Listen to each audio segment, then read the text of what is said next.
Hello and welcome back to my channel. This is DailyTech, and in today's video I will be showing you how to factory reset your LG Journey 4.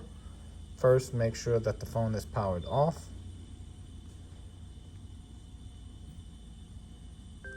Once it powers off, locate the volume down and the power button.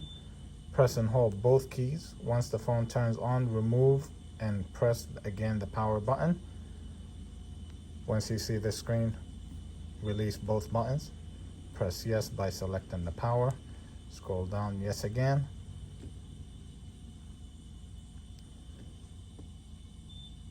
In a few easy steps, your phone has been reset to factory settings. If you found this video helpful, please like and subscribe for more videos. Thank you. Have a wonderful day.